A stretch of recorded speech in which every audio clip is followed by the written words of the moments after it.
I arrived in the land of sorcery and black magic. They seek help from demons in these practices. The most dangerous magic on earth is practiced here. This is the child that will bury, which requires burying children, burning them, and then bringing them back to life again. Here in West Africa, in the voodoo capital of the world. This is the country of Benin. So what's the truth about black magic and witchcraft in Benin?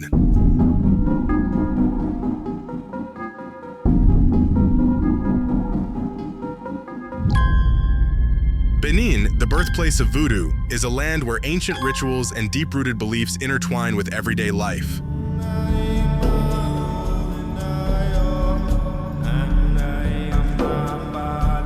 Every step in this journey takes you closer to a world that feels entirely removed from modern society.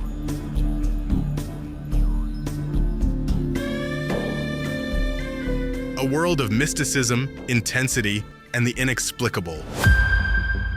Our journey begins at the famed Voodoo Market in Benin, a place unlike any other.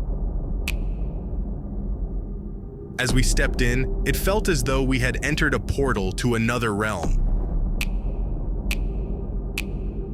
The market is lined with small stalls selling voodoo masks, dried animal remains, charms, and mystical artifacts. Each object seems to whisper its own story, carrying a weight of tradition and spirituality.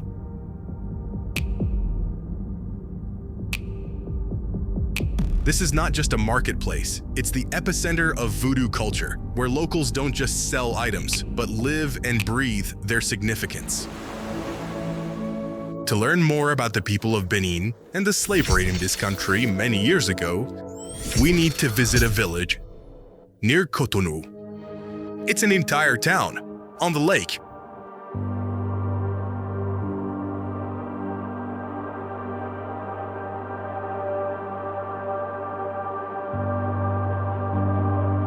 From the market, we traveled to a floating village, a mesmerizing settlement where life unfolds on water. Houses, schools, and even places of worship rest on stilts, gently swaying with the rhythm of the waves.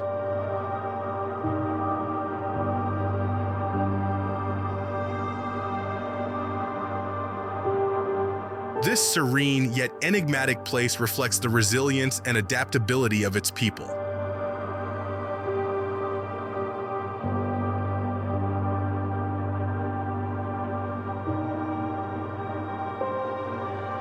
The setting sun painted the water in hues of gold, casting an otherworldly glow on the village, a perfect prelude to the deeper mysteries we were about to witness.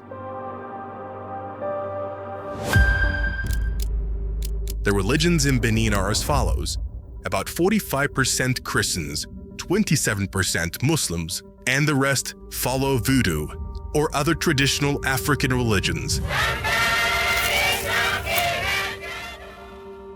This area was known as the Slave Coast in the early 17th century, due to the widespread transatlantic slave trade. Its official language is French. It was colonized by France for over 100 years, making it different from its neighbors Nigeria and Ghana. France used to hold the national reserves of 14 African countries. The French treasury earns around $500 billion in profits and revenues annually from Africa, according to a report from Al Jazeera. Today, Benin is one of the poorest countries in Africa and the world.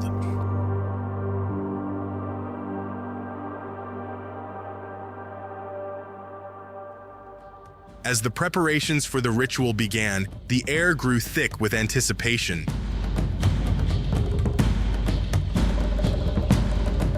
A dog was slaughtered and cooked directly over an open fire, a practice that left us in shock, yet gripped by its raw intensity.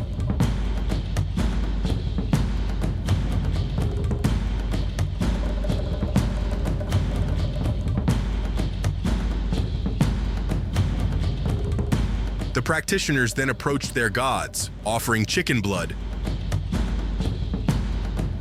sprinkling alcohol,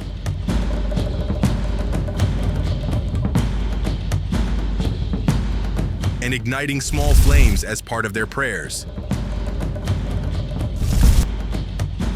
Every step was deliberate, every action brimming with an almost palpable energy. The ritual gained momentum as drums echoed through the air. Participants smeared themselves with powder, their movements becoming increasingly frenetic. Those who dared to resist or flee from the spell were swiftly caught, a reminder of the inescapable pull of the voodoo's power. One of the rituals led us to an abandoned house, a place that seemed to hold secrets within its crumbling walls. The participants entered, only to return dressed in different clothes, radiating an energy that was both captivating and unnerving. We managed to capture footage of this transformation, but the meaning behind it remained elusive.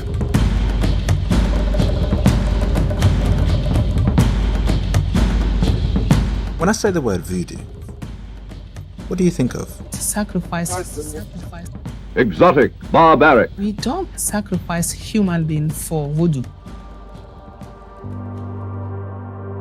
The next day, the rituals took us deeper into the heart of voodoo practices. Two distinct ceremonies unfolded, one staged for tourists and the other conducted in an isolated village for those seeking a more profound understanding. One of the most enigmatic elements was the Hesitag, a figure made of dried grass. It moved as though alive, darting around with an uncanny speed. People surrounded it, watching in awe.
Unharmed, it was both unbelievable and deeply unsettling. As the rituals reached their crescendo, the Hesitag once again moved, faster and more erratically, defying all logic. Was it controlled by a child hidden within its frame, or was it truly a vessel for some otherworldly force? No explanation seemed sufficient. What we witnessed was not just a performance, it was a dive into the inexplicable, a blend of faith, tradition, and spectacle. Whether this was true magic or carefully orchestrated theatrics remains a question, but one thing is certain: the experience was unlike anything we've ever encountered. Is voodoo a mystical reality, or is it merely a drama steeped in centuries of belief? That's for you to decide. Are they real or just elaborate performances? Let's hear your thoughts.